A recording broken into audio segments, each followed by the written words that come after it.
of stuff, but it was the coaches that were bringing these kids to this field, and watched it kind of go down year by year. That reached out to a man called Vernon Jones, who's in here today, eastnewyork.com. And Vernon reached out to me, he's in the back there, and he said, listen, Nikki, you know, these coaches, I've been working with a lot of these teams across the city. We're like the only field in the city that just hasn't been addressed. Like, we haven't been renovated, any of these things happened. And so I said, okay, I'm gonna, this is gonna be a priority.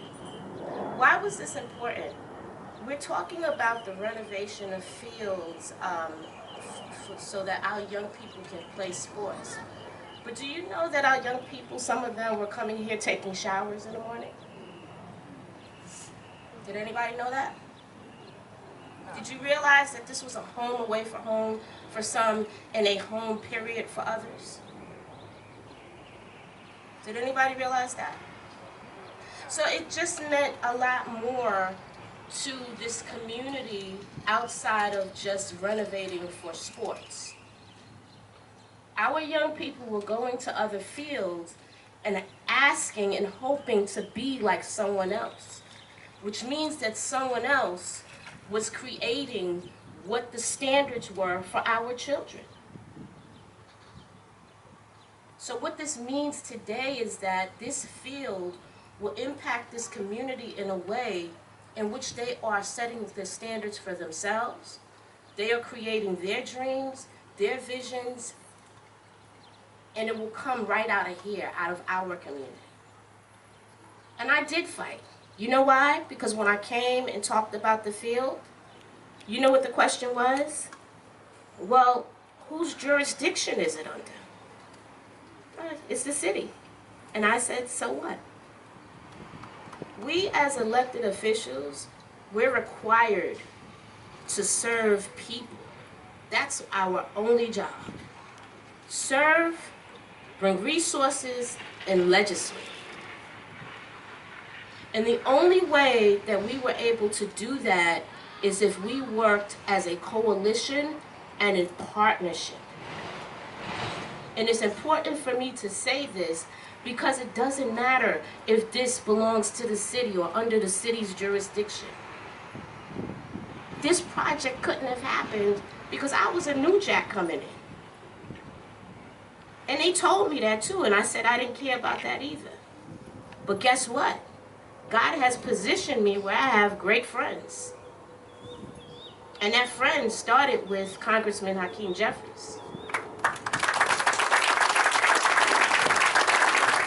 You can sit there and look humble, Congressman. But you know I've called you on numerous occasions about a lot of things. And for someone to be a speaker in Congress representing a country and still engaging with the community, this little old community, that speaks volumes to his character.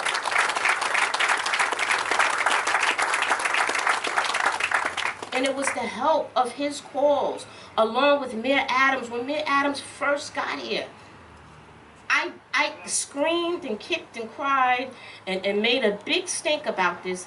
And he came right on his field. He stepped into one of the holes, probably almost fell down. But he came here and he made a commitment from that time on.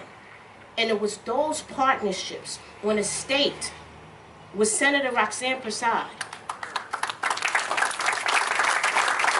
on a federal level with Congressman Hakeem Jeffries, on a city level with Mayor Eric Adams, and Chancellor Banks.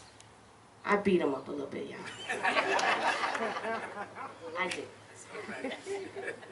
But I'm unapologetic. But he came through.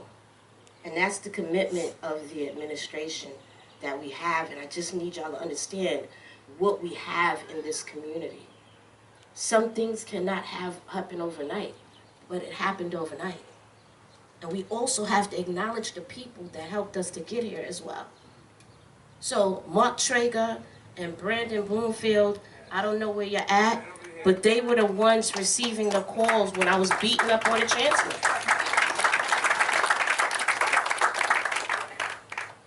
So I just want to make sure that while News 12 and ABC are here, the community, that I actually asked for a dome.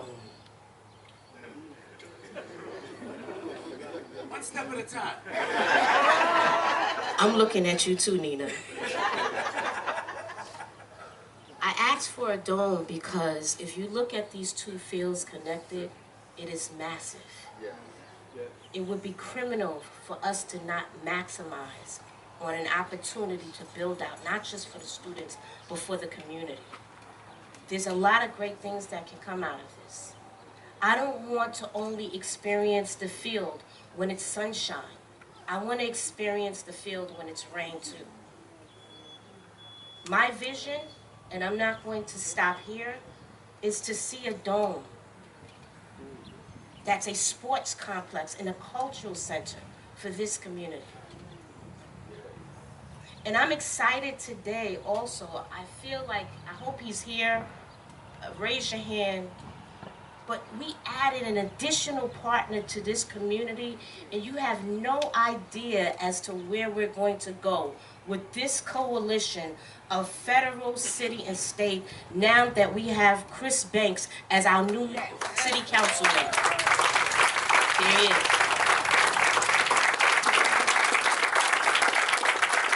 So y'all know I can talk, but I'm not going to talk forever. I'm going to end it here. I appreciate all the levels of partnership that we have. I appreciate people for putting up with my kicking, screaming, and sometimes nastiness, just to get things done for the community. But it's nastiness and love. I love y'all all. I love my staff, Ronald, Frazier, Dion, Kwamina, Fran, Archie, who's not here today. But I just want to make sure that we are acknowledging people, giving their flowers while they're here. And I just want you to know, please stick with us. Give us an opportunity to really change and give this community what they deserve. But we need your partnership as well as we're partnering on our end. So I thank y'all. I love y'all.